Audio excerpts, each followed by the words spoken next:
নমস্কার বন্ধুরা, আমি ঝর্ণা সিম্পল রেসিপির আরেকটা নতুন ভিডিওতে আপনাদের সবাইকে স্বাগতম জানাই। কেমন আছেন সবাই? আশা করছি ভালো আছেন। আজকে আমি শেয়ার করব গণেশ পূজার প্রসাদ মিষ্টি চিড়ে বা সুইট পোহা রেসিপি। এখন কিন্তু অনেকের বাড়িতেই গণেশ পূজা করা হয়। বাড়িতে গণেশ পূজা করে থাকলে এইভাবে চিড়ের মিষ্টি ভোগ তৈরি করে দিতে পারেন। চলুন তাহলে চিড়ের মিষ্টি ভোগটা বানিয়ে নিই।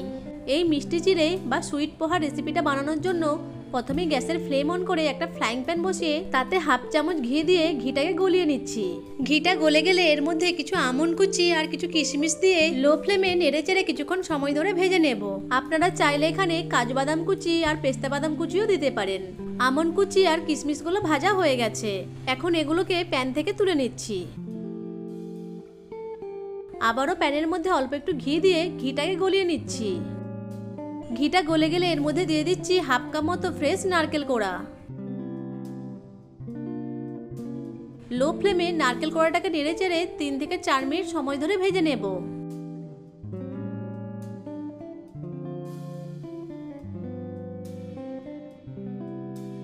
নারকেল কোড়াটাকে 3 থেকে 4 মিনিট সময় ধরে ভেজে নিয়েছি, এখন একটা পাত্রে তুলে নিচ্ছি।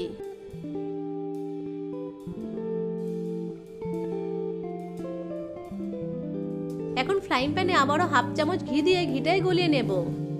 ঘিটা গলে গেলে এর মধ্যে দিয়ে দিচ্ছি হাফ কাপ চিড়ে। আমি এখানে পাতলা চিড়েটা ব্যবহার করেছি, আপনারা চাইলে মোটা চিড়েটাও ব্যবহার করতে পারেন। চিড়েটাকে আমি প্রথমে বেছে ভালো করে ঝেড়ে নিয়েছি।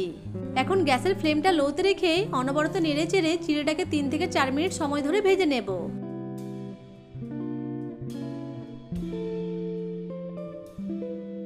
চিড়েটাকে 3 থেকে 4 মিনিট সময় ধরে ভেজে নিয়েছি।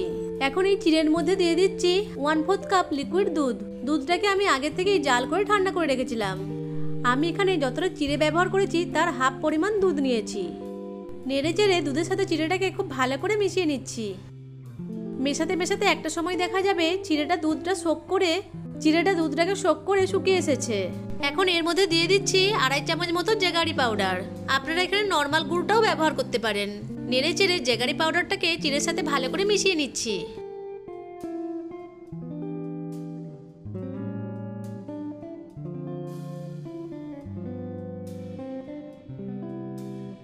জেগারি পাউডারটা ভালো করে মেশানো হয়ে গেলে এর মধ্যে দিয়ে দিচ্ছি ভেজে রাখা নারকেল কোড়াটা, আর দিয়ে দিচ্ছি ভেজে রাখা আমন্ড কুচি আর কিশমিশগুলো। সবকিছুকে একসাথে নেড়ে চেড়ে মিশিয়ে নিচ্ছি।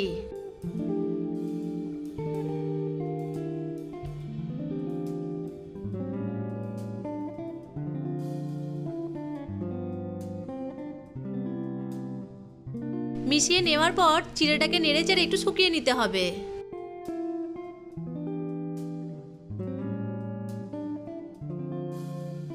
দেখুন চিড়েটা অনেকটাই শুকিয়ে এসেছে। এখন গ্যাসের ফ্লেমটা অফ করে দিয়ে এটাকে ঠান্ডা করে নেব। দেখুন ঠান্ডা হওয়ার পর চিড়েটা আরো ঝরঝরে হয়ে গেছে, আর সাথে সাথে চিড়ের মিষ্টি ভোগ বা সুইট পোহাটাও রেডি হয়ে গেছে। এখন এটাকে একটা বলে সার্ভ করে দিচ্ছি। এই প্রসাদের যেমন গন্ধ তেমন অপূর্ব স্বাদও হয়। সামনের গণেশ চতুর্থীতে এইভাবে প্রসাদ বানিয়ে গণেশকে দিতে পারেন।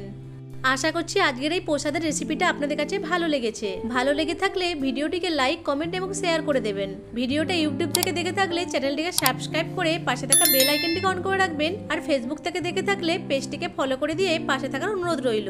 ভিডিওটা প্রথম থেকে শেষ পর্যন্ত দেখার জন্য আপনাদেরকে অসংখ্য ধন্যবাদ।